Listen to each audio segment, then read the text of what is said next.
Adak is a village located off the west coast of Alaska, on an island in the western part of the Aleutian chain. During the Cold War, the village hosted a naval air base and 2,000 people. Today, the population is down to under 200 people. Adak Island was home to many thousands of people until the Russians came in the mid to late 1700s.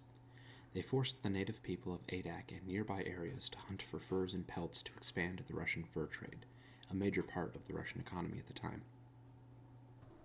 With the resources depleted and the people enslaved, the island was left abandoned for over 100 years. That is, until the Japanese invasion of Alaska during World War II. Adak Island became critical to the U.S. defense of Alaska when a major air base and naval port were established there in 1942. At its peak, an estimated 90,000 soldiers were stationed there. Although the island saw little direct combat, it was bombed in an air raid in October 1942. While the damage was minor, it remains as one of the only instances of an air attack on U.S. soil. Following World War II, Adak continued to serve as a critical port for decades, especially during the Cold War, when it primarily operated as a submarine surveillance base. The island still had many thousands of stationed soldiers and civilians, and because of that, there was plenty to do. The city of Adak had a movie theater, a swimming pool, tennis courts, a gym, a bowling alley, and even a McDonald's. When the Cold War ended, funding such a remote base became impractical. The base was closed down in 2004, and over 40,000 acres of land were transferred from the Navy to the Alaksa Native Corporation. The Navy still retains a few thousand acres due to the presence of unexploded ordnance and chemical contaminants, while the rest is either owned by the Alaksa Native Corporation or by a national wildlife preserve. Since the closure of the base, the population of the island has dropped dramatically. Since most of the island's economy was based on selling to the stationed soldiers, once they left, the civilian economy crumbled. Most businesses left Adak following the closure of the base, including the McDonald's. Today, only around 150 people live in Adak. Those 150 people work primarily in fish processing and packing. Ships from Anchorage and Seattle import cod, crabs, and many other marine species, and Adak Island turns them into processed goods to be sent to markets around the world. Despite the island's abundance of marine wildlife, very little commercial fishing is based out of Adak. The population of the island has access to electricity thanks to the Alaksa Native Corporation and their hybrid wind-diesel power plants. Due to the island's remoteness, electricity would normally be very expensive, but because of the natural conditions of the island, wind power drives costs way down. Local freshwater lakes provide water to the people. It is pumped into large tanks to then be used by the community. There is a significant amount of lead contamination in the water due to the age of the pipes. Research suggests that repairs were scheduled for these pipes in 2015, but this is unverified. Despite being a major hub for fish processing, food options are limited. There is only a single general store that reportedly does not sell fresh foods or meats and sometimes closes for weeks at a time. As such, all tourists are advised to bring essentials due to the unreliable nature of commercial food sources. There is also the Tundra Tavern, the only proper restaurant on the island, which serves typical bar food for around $20 to $30 a plate.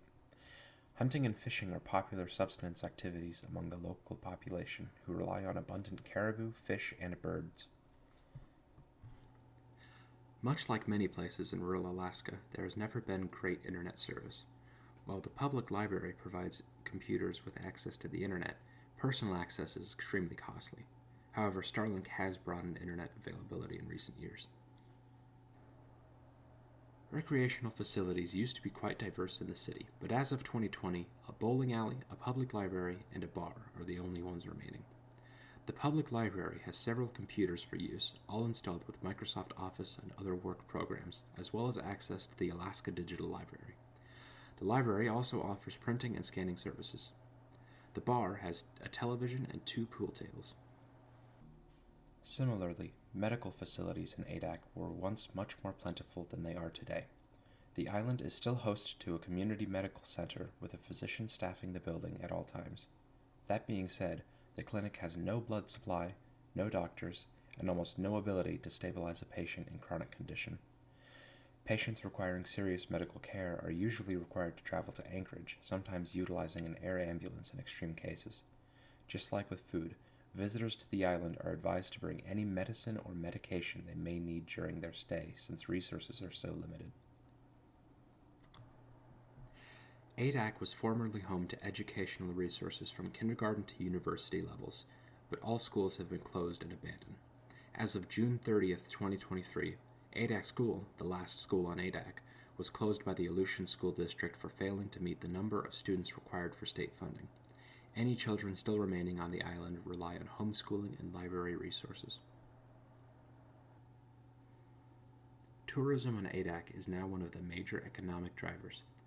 The primary motivators for travel to Adak include hunting, birding, fishing, urban exploration, hiking, or just to appreciate the nearly untouched natural beauty. There are also a number of protected species on Adak, including puffins and sea otters. Nearly 500 people visit Adak each year via Alaska Airlines, the only airline which services the island.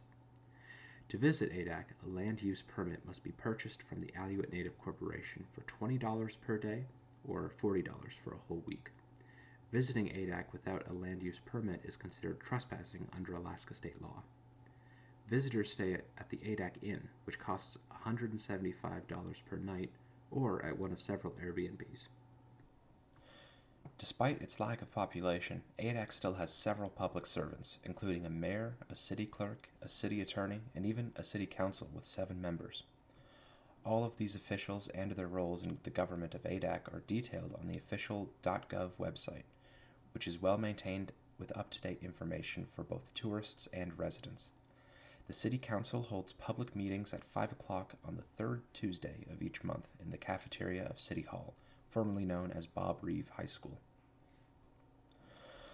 Because of its history and remoteness, Adak is an inherently dangerous place to visit. All sources of visitor information mention that tourists are responsible for their own safety while on the island.